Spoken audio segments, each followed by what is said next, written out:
Hey everyone, welcome back to Let's Talk Physical Media. I am your host, John, and this is the weekly news show where you guessed it, we talk about all the news in the world of physical media. We talk about all the stuff that's been announced and all of the rumors, so let's not waste any time and dive right into it. Last week we talked about the Wes Anderson 10-film collection. It was just a rumor at that point. Well, Criterion confirmed it this week. We are going to be getting his first 10 films all on 4K Blu-ray in one big, nice, beautiful package. The only problem with this is it's $400 coming out of the gate, and that is a tough pill to swallow. Like, when I first saw it, I was like, oh, it's probably going to be about $200, so I ran over there. I was like, oh, maybe I'll pre-order it, save up the money. It was September 30th, and then I saw $400, and I was like, guess we're waiting for a 50% off sale because I cannot afford $400. And I love Wes Anderson. He's one of my all-time favorite directors. I actually have a lot of his stuff already in the collection, from the Criterion collection. The only one of these that is a 4K Blu-ray is the Grand Budapest Hotel. That got a 4K Blu-ray upgrade. Other than that, none of Wes Anderson's films have come to 4K Blu-ray since. And even Asteroid City, I believe that only got a Blu-ray release, and that's not going to be included in this 10-film set. It ends with The French Dispatch, and by the way, The French Dispatch and Isle of Dogs, his last two films before Asteroid City, those two which weren't in the Criterion collection before, they will be getting 4K Blu-ray releases on their own in the Criterion packaging. If you just want to buy those two separately, maybe you have all of his other films on Blu-ray or 4K Blu-ray, like I do. I don't have them all. I don't have Bottle Rocket or the Tangerine Limited, but I have most of the films that I want.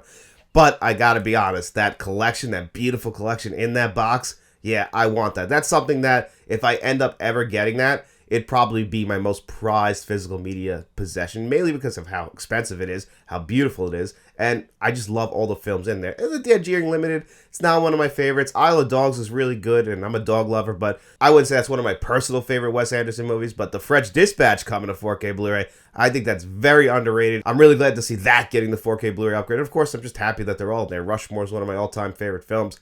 Me personally, I wish that, you could buy these individually on 4K Blu-ray because I'd probably just buy, Rushmore, the Royal Tenenbaums, and the French Dispatch, and, everything else is probably good for a Blu-ray. But hey, that's the way it goes. I get it. I'm just really excited that they're actually doing this. I've been asking for the Wes Anderson movies on 4K Blu-ray. This isn't exactly what I had in mind, but hey, I'll take it. I'm happy. I know a lot of people are going to be getting this. It's just $400 is $400, and that comes out on September 30th. AROW Video also announced their August releases this week, and they announced that, hey, Thief is going to be coming to 4K Blu-ray. Thief was already released on 4K Blu-ray here in the United States through the Criterion Collection. I imagine it will be the exact same scan over there in the UK. Sometimes we end up with different scans, but I imagine since these came out so close together, this was just kind of an agreement between Criterion and AROW to bring Thief to 4K Blu-ray. I believe Thief was already released on Blu-ray by AROW Video in the past, so this makes a lot of sense. So it's probably very similar to what Criterion Collection did. You're just going to be receiving a 4K Blu-ray upgrade, but hey, it's a really good 4K Blu-ray upgrade, and I think you guys will like it. Also, the Texas Chainsaw Massacre remake from 2003, the Platinum Dunes remake, and the Texas Chainsaw Massacre, The Beginning, will both be receiving 4K Blu-ray upgrades as well. This has been rumored for a while. And just a peek behind the curtains, me and Dennis are going to be bringing back our old series we did back in 2022, the original versus the remake, and the first episode that you guys voted for that won is going to be the Texas Chainsaw Massacre. So we're going to actually be comparing the original one and the 2003 Platinum Dudes remake. So I literally just rewatched this. This might be a slight spoiler for the episode, but because of that, I am not going to be buying the Texas Chainsaw Massacre 03 and The Beginning on 4K Blu-ray. We'll save my thoughts and reasons why when, we get to that OG versus remake video. But anyway, we'll not be grabbing these on 4K Blu-ray. I think I've seen enough. Even though one of my biggest complaints about the 03 remake is that horrible filter of the time that they put over it. It's just something that they did. And AROW Video did clean up Friday the 13th, 2009, which had a very similar ugly filter over it. So there is a chance that they fix one of my biggest complaints about the 2003 remake, but we'll have to wait and see either way, or probably not a day one grab for me. The other big announcement I know people are excited about is Poseidon coming to 4K Blu-ray. And this is, I believe, 2006, starring Kurt Russell. This is a movie that I enjoy, but I don't really love as well. I mean, I think the Poseidon Adventure, the original one, is a better film. I know people who do like Poseidon, though, so I'm sure that they're really excited that that's going to be coming to 4K Blu-ray as well. I think this already came to Blu-ray in the past, but John Wayne's The Shootist, his very last film, is going to be coming to Blu-ray from AROW Video as well. Pretty cool to see that happening. This is the last film that John Wayne ever appeared in. Also, Enemy Territory will only be getting a Blu-ray release. And then Perpetrator from 2023 will also be getting a Blu-ray release, which I have never seen that film, so I can't really comment too much on it. But it looks like AROW Video has a pretty good lineup in August, but I'll be honest with you guys, I probably won't be buying anything from them in August. Very similar to other studios in August. Criterion, I didn't think they had a great August as well. So August, you know what, could be a pretty good money saver month. So if you want that Wes Anderson 4K Blu-ray box set, you know, maybe you save a little bit from them. But now we also have rumors from Shout Factory for August, and they have some pretty big stuff in there as well. The big rumor, for me at least, is Blaxploitation's Classics Volume 2, which I did not expect them to announce this soon after Blaxploitation Classics Volume 1 came out. I guess it does kind of make sense with like their Shaw Brothers Classics, which is also getting a Volume 7. I guess they just keep releasing these. The only problem, again, for me, just like that Wes Anderson collection, I don't have that kind of money. I can't buy that collection Volume 2 after I just bought Volume 1 with the Sean Connery collection coming out as well. You know, we got to pick and choose as collectors. This stuff gets really expensive, and it's getting even more and more expensive. So even though I'm very excited about Volume 2, I'll eventually probably have to buy it in a sale or wait till I get a little bit more money. But what are the 6 films that are going to be in there? Well, as expected and as I predicted, Foxy Brown, that's a big selling point. That's probably, other than Shaft, the most famous blaxploitation film, so that makes sense. Cotton Comes to Harlem. Slaughter from 1972. Slaughter's Big Ripoff. I haven't seen Slaughter, and I haven't seen Slaughter's Big Ripoff, but if I had to guess, Slaughter's Big Ripoff is the sequel. Friday Foster and Buck Down. So that's pretty cool. I'm really glad. I like the artwork. They kind of changed it up, and it's a little bit different. But hey, you know, again, this is just a rumor, but I'm pretty excited about that. It's something that I really can't afford. But unfortunately, you know, I'm just going to have to wait for that. Another one that's being rumored is Sleepaway Camp 2 and 3. Now, these aren't movies that I necessarily love, but I see all the big horror YouTubers talking about Sleepaway Camp 2 and 3, and they are psyched about this coming to 4K Blu-ray, so I'm really happy for them. We'll also probably be getting City on Fire in August. That's already kind of been announced, and, you know, the artwork's out there right now if you want to grab that on 4K. And then the other two are from Shout Select. World Trade Center starring Nicolas Cage. I remember when this came out. I saw it then. Thought it was all right, but, you know, it wasn't something I ran back to. It's a tough subject to run back to, but maybe, you know, eventually if the 4K Blu-ray is good. I remember it being a good movie. It's just, you know, it's not one you run back to. And then the other one, which is really funny, and I know my buddy Uncle V is excited about this because he, like, earlier this year, he asked me to watch Deathstalker 1 and 2 again.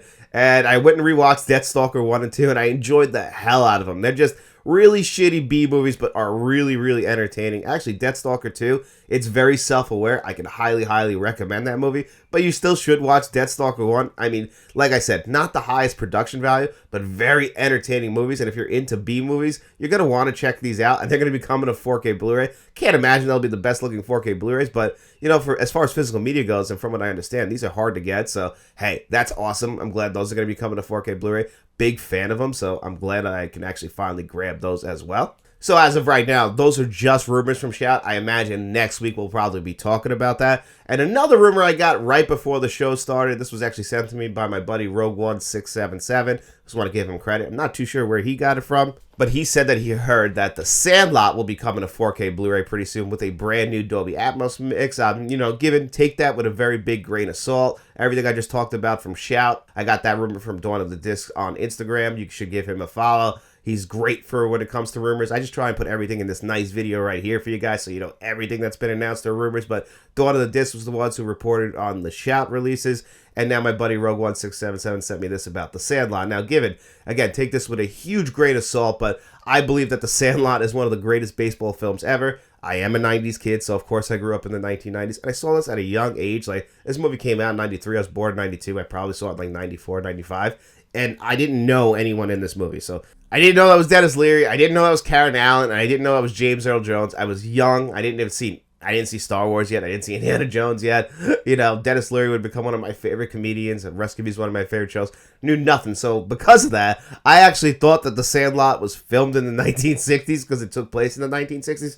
Had no idea it was filmed in like 1992, 1993, but, you know, eventually I turned like 7 or 8 and I figured it out and learned how movies work, but, man, I was a fucking idiot back then, huh? I was very naive, but ignorance is bliss, but still, it's very funny, and either way, or The Sandlot's one of those important baseball movies to me. It's not my all-time favorite baseball movies like, you know, Field of Dreams and A League of Their Own have passed that by, Major League, but still, I really love The Sandlot. It gives me those nostalgic feelings.